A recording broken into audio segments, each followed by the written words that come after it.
was blessed a long time ago to invest my money the right way and, put what you think about me. I don't care what you say about me.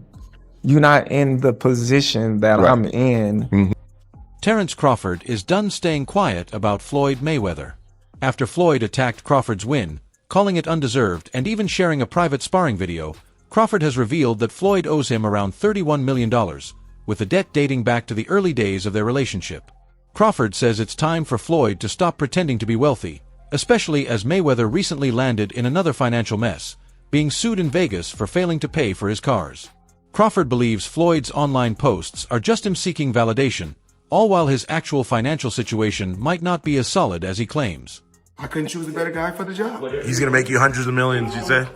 Hundreds of millions, it sounds good, but we're in the billionaires club.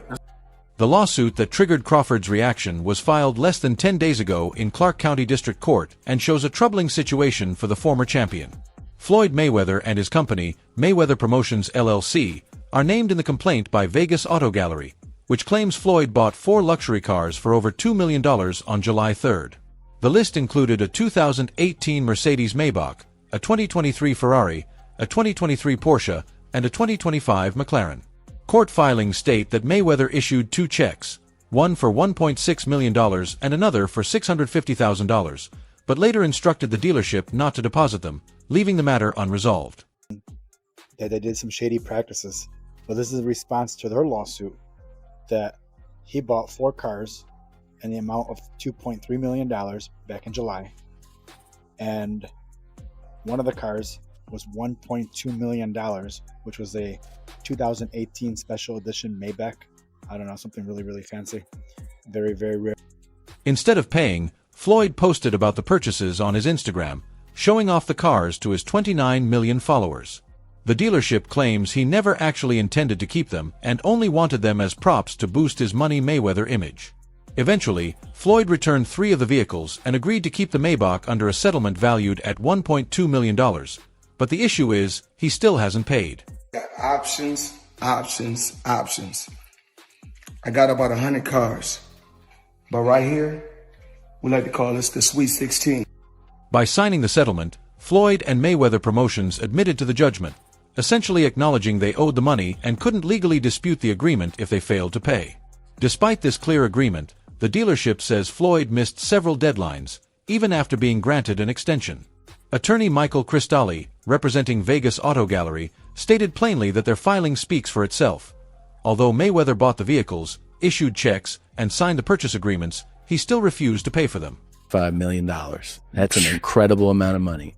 And then they go, that's true, but you owe 50 more. And he's just like, that can't be right.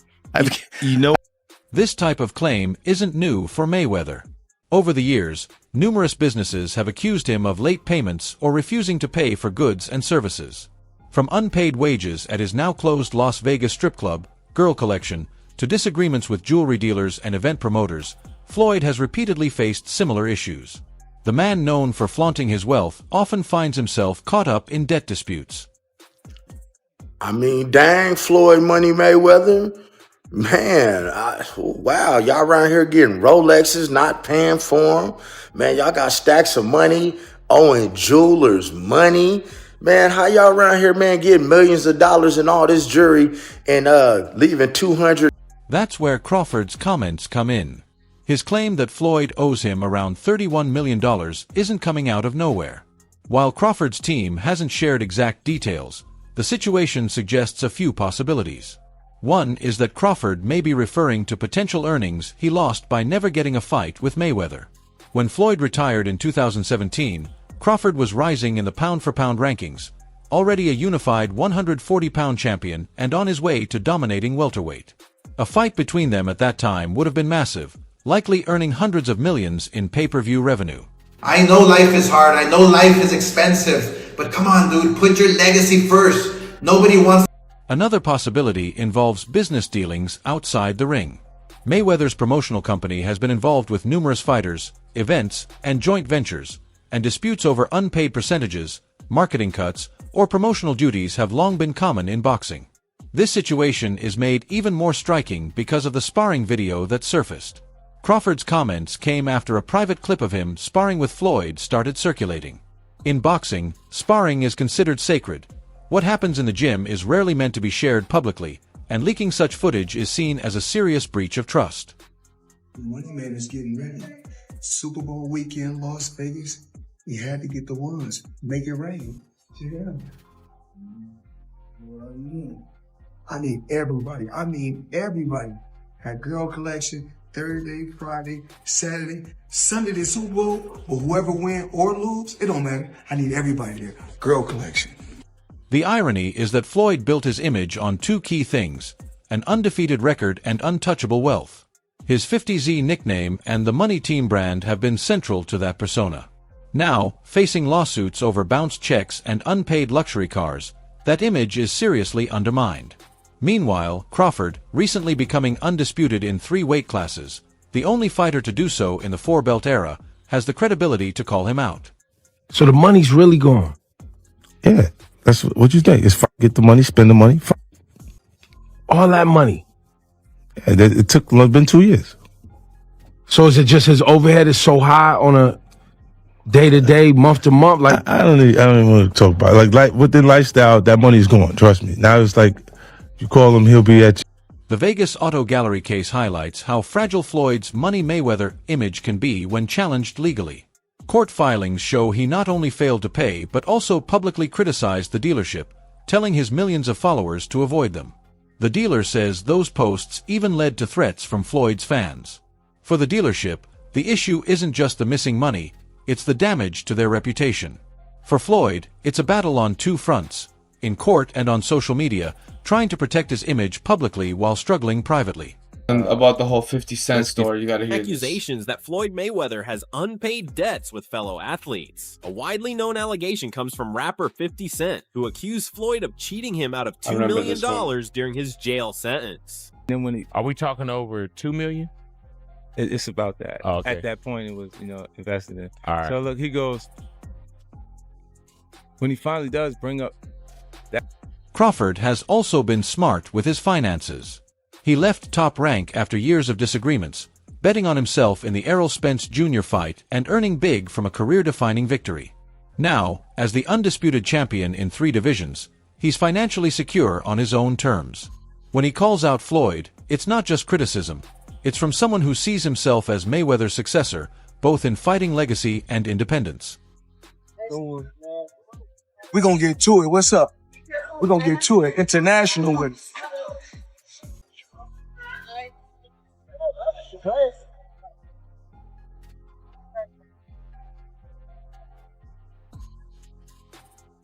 Meanwhile, Floyd's lawyers are trying to defend him by accusing the dealership of fraud, claiming they withheld documents like the odometer certification. Legal experts, however, are already dismissing that counterclaim as weak, with Chris Daly calling it frivolous and ridiculous. This highlights Floyd's main problem.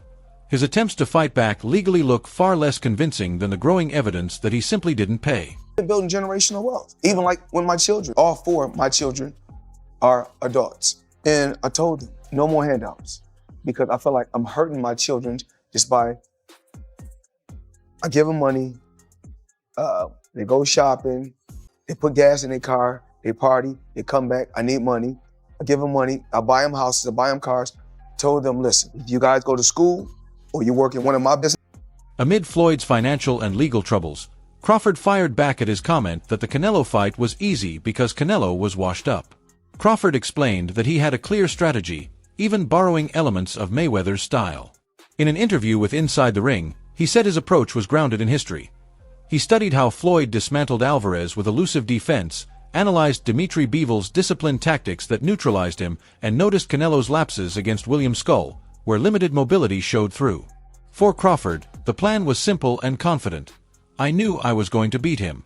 Whenever Canelo faced a style like mine, he struggled. I had all those weapons and more. It came to a fight where Crawford made it where Canelo, to have any chance, he had to go get close. So he had to go through a bad neighborhood. Yep. And Crawford mugged him.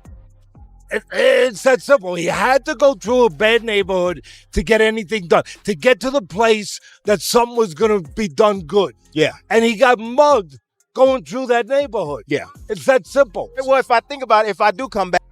Despite the grand stage, the fight started under quiet expectations. Many believed Alvarez's size and power would dominate before the final bell. Canelo tried to assert his strength early, but quickly faced Crawford's flawless defense. Crawford blocked, slipped, and countered patiently. His punches weren't flashy, but they were constant and effective. Even as the rounds progressed, Alvarez's power never felt decisive. "There's never been a formula to beat Terence Crawford," he said. "I knew I had a good chance of winning." While fans awaited Canelo's big moment, Crawford methodically built a precise performance.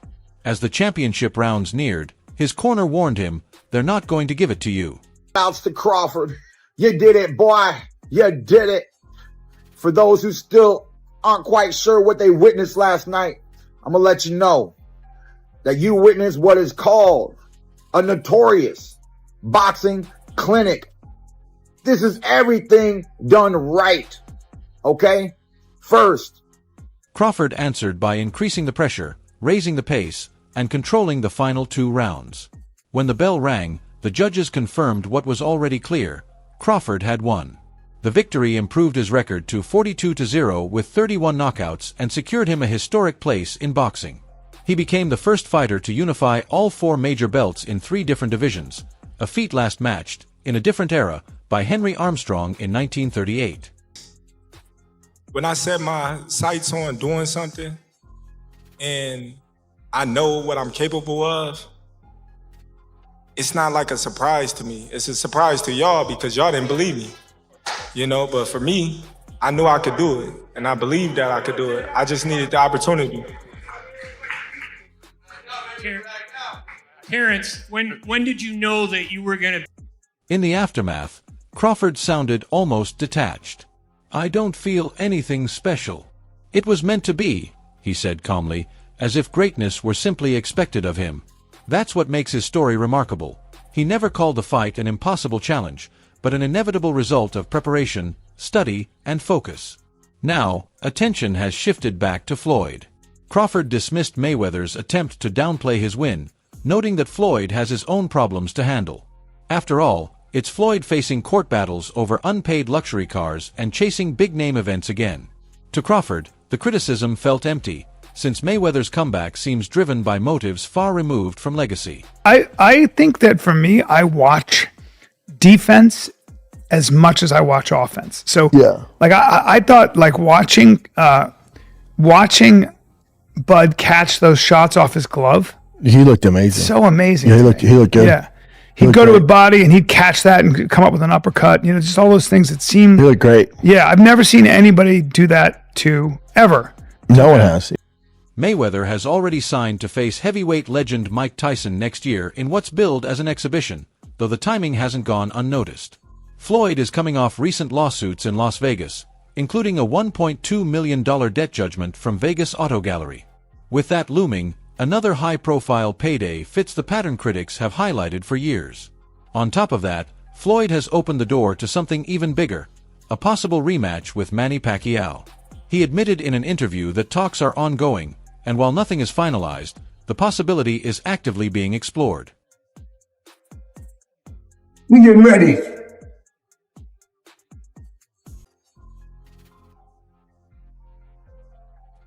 Pacquiao's advisor, Sean Gibbons, confirmed his interest, noting that they had already signed with PBC and Al Haymon in 2019 with the goal of making Mayweather-Pacquiao 2. At the time, Mayweather pulled out. When Pacquiao defeated Adrian Broner and then Keith Thurman, Floyd kept his distance, even leaving the arena before the official decision in the Thurman fight. That rematch never happened, and Pacquiao eventually retired after losing to Yadenis Ugas. Now, Pacquiao is back. Would even fight him today? Even here. Oh my goodness. Tell me about that fight a little bit. Being in there with Floyd being in there with you, like what was the experience like being there in the ring fighting him finally? It's good, but despite all those things, but then after the fight, right after the fight, I went to the hospital and got operated. My Yeah, you got an operation. Yeah. I remember you posted a picture of. Really hurt. Was he better? Pacquiao recently returned to the ring against Mario Barrios. While the decision didn't go his way, he showed enough to convince his team that he still has more to offer. According to Gibbons, Pacquiao's drive isn't just financial, it's also about legacy. At 46, he wants to set new records, compete with the younger generation, and prove himself once more. Only Floyd knows, Gibbons said about the rematch. Manny is always available if it makes sense and makes dollars. But I don't think I thought I won the fight. Like I throw a lot of punches, even though he's moving around. Like I can imagine why I lost the fight. Okay, Manny, wrapping this up, I got to ask you, because we talked about this Mayweather-Pacquiao. Do we see a rematch if you win on Saturday, Manny? I don't know, just one at a time. Let's talk about that after the fight. All right. Floyd's response has been brief but telling. He told TMZ Sports, "There's been talks. There's been talks. It's possible. We just don't know. But as of right now, everything is going great, and I feel good. Working hard every day, and I can't wait for 2026. The statement speaks volumes.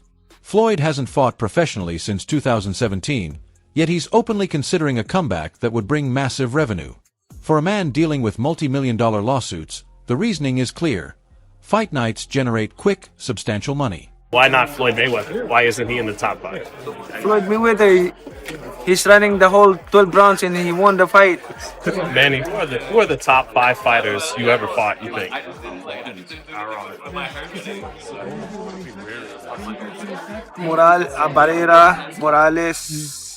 Morales. It's no accident that Floyd's exhibition opponent is Mike Tyson. Tyson, 59, recently returned for a high-profile bout against Jake Paul, and even in defeat, the fight generated massive headlines and revenue. Matching Floyd with Tyson is more about spectacle than sport. At this point, both men are banking on their names, with the appeal driven by curiosity and hype rather than true competitive balance. There's talks and rumors all the time about potentially Manny Pacquiao and the Mayweather 2. Was there any truth to that, or is that still kind of up in the air of maybe potentially happening? It's up to him. If he come out to retirement, we'll have a Mayweather Pacquiao too. Would you do an exhibition with him, or would you potentially entertain an exhibition with someone like maybe a Conor McGregor? No, I don't like exhibition. If Mayweather is my opponent, I don't like exhibition. Like, I want a fight. Like, there's a decision. The same logic applies to Pacquiao. A rematch 10 years after their first fight wouldn't settle pound-for-pound rankings. Instead, it would be a financial opportunity, attracting nostalgia-driven pay-per-view audiences. For Floyd, the benefits are clear. He can earn huge sums while controlling the pace and rules of the fight. For Pacquiao, it's a chance to settle unfinished business and add another chapter to his already historic career. Sounds like Manny's coming back December 13th. December 13th? I think so. Who in your gym do you have that could fight him right now? I like Rollies. What about him and Ryan? Ryan's huge. That would be a good pay-per-view. Him and Tank? Tank would be huge pay-per-view. And so that's what he's going after. Floyd rematch is big too, I think. That would be huge. Who wins the rematch? I think Floyd, but why? It would be huge. Behind these announcements lies the reality of Floyd's financial troubles. The lawsuits in Las Vegas directly challenge the image he's built for decades. The dealership claims he never intended to pay for the cars, using them instead to flaunt wealth on social media. Court records show he signed a confession of judgment but failed to follow through, leaving him exposed to legal action and damaging the Money Mayweather persona he's long projected. Everybody keep asking me, why you not coming back to fight? Why you not coming back to fight? So I look at the fight game, I said, okay. I said, fighters fighting, they make $3 million, $4 million, $6 million, $7 million. Some may make 10 or 20 million. But I'm doing exhibitions and I'm making 20, 25 million, 100 million for exhibition. Given those circumstances, Crawford believes stepping back into the ring makes perfect sense for Floyd. It's also what he knows best. Mayweather's career has always been defined by his ability to generate massive earnings through boxing, often selecting opponents to maximize pay while minimizing risk. That instinct hasn't changed. At 48, with his undefeated record still intact, Floyd sees the Tyson exhibition and a potential Pacquiao rematch as extensions of the same approach. Chase the biggest possible payday under conditions he can control. A lot of people want to see him fight again. Do you see him and Floyd fighting again? What did you think of his performance? I don't think that's really a fight that'll get that much interest anymore. There's a lot of welterweights around, a lot of people that Manny can fight. Maybe he does a rematch, at 46 with a layoff. For Crawford, that's exactly why he has no patience for Floyd's critiques. While Floyd calls his win over Canelo easy, Crawford sticks to the facts. He faced Alvarez when it mattered, followed a clear plan, and made history. Floyd, on the other hand, is chasing one-off events, turning his name into quick money while dodging financial scrutiny in court. Crawford's response is sharp because he sees the contrast clearly. He's building a lasting legacy, while Floyd is chasing paydays. With lawsuits stacking up, that pursuit of money starts to look less like a choice and more like a necessity.